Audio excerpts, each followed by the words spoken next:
E hoje o Vertente está mais cinematográfico do que nunca. Aqui do meu lado está o cara que em 2001 arrebatou 4 prêmios no Festival de Gramado com o inovador Palíndromo. Depois de passar pelo Festival de Berlim, Cannes e em diversos festivais internacionais, ele estreia agora com o longa-metragem Não Por Acaso, Felipe Barsinski. Fica.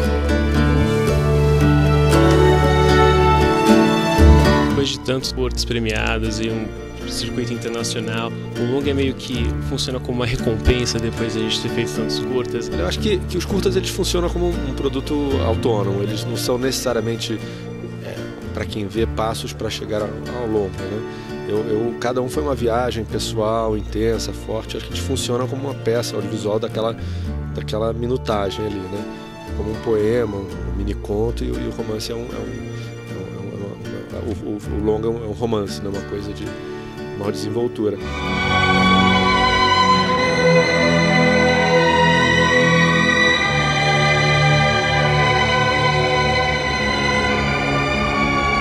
Os curtas, todos no longa tem um pouco isso. Eu sempre tinha um desafio estilístico, uma coisa visual que me pegava, um desafio mesmo de achar uma narrativa atrelada a uma questão estilística inquietante, né?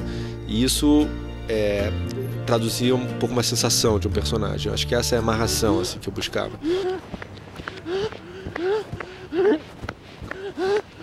Mas o grande desafio, acho que é você casar a experimentação com a narrativa. Você fazer uma coisa que não seja a experiência pela experiência, mas que você esteja experimentando um expediente de linguagem, mas que isso seja para contar a história, né? A história tem que estar em primeiro plano.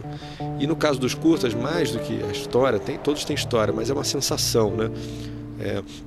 Eu penso em tratar a linguagem cinematográfica não só como uma coisa objetiva de narrar, de contar a história, mas que a própria forma da narrativa traga a sensação, né? Então Palíndromo tem essa coisa do de trás para frente, e é uma história que traz uma aflição de um homem que vai se deconstruindo, mas como você vê ao contrário, você vê ele se reconstruindo.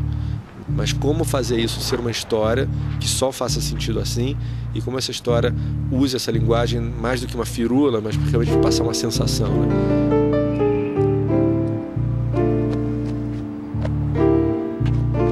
Porque a montagem é uma coisa que eu vejo assim, quase que um personagem no filme, tem muita identidade.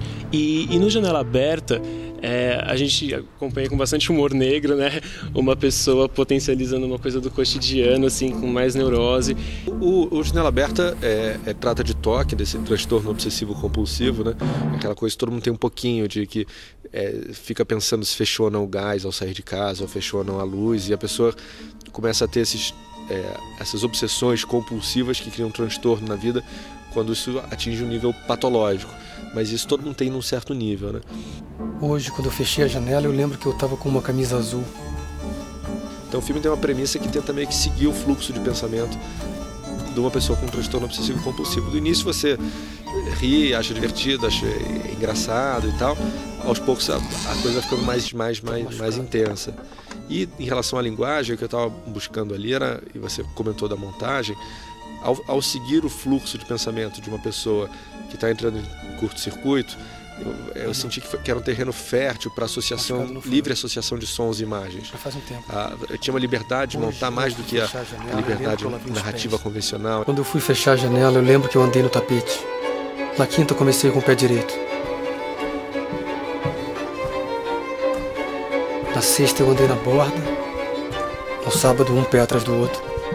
Ali realmente o que associa um plano no outro, o que legitima um corte, realmente é uma associação de uma sinapse, de um pensamento, né? Então o filme ele se sustenta a partir de um ponto, ele tem a história, mas a partir de um ponto vira quase como uma escultura, assim, de associação de sons e imagens, né? Essa coisa de falar sobre pessoas que estão perdendo o controle e achar a emoção e explorar esse lado do ser humano, qual é o seu lance? A gente pode dizer isso assim do filme? Seus filmes? Eu tenho essa certa atração por esses personagens que vivem situações dramáticas que criam transtornos mesmo para eles, né? Coisas intensas e que tentam destrinchar um pouco o funcionamento do pensamento das pessoas, né? É uma coisa meio pessoal. Acho que tem um equilíbrio. Eu fiz 2 anos de física antes de migrar para cinema, depois fiz cinema na USP.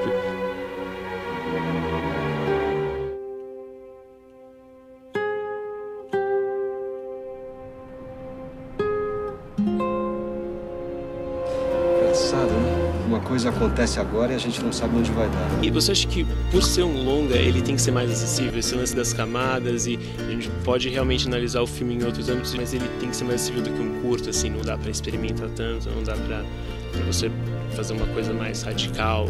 Olha, eu acho que dá se fosse um filme menor, assim. Eu acho que eu busquei, na verdade, uma equação que eu acho que é possível se fazer um filme de arte que não seja hermético e, ao mesmo tempo, um filme comercial que não seja superficial. Eu acho que existe um meio termo ali que eu acho bem interessante e inquietante, né?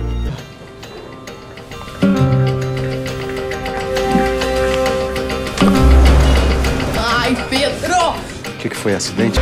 Os filmes que mais me marcaram mesmo, acho que 2001 é um filme que me marca muito.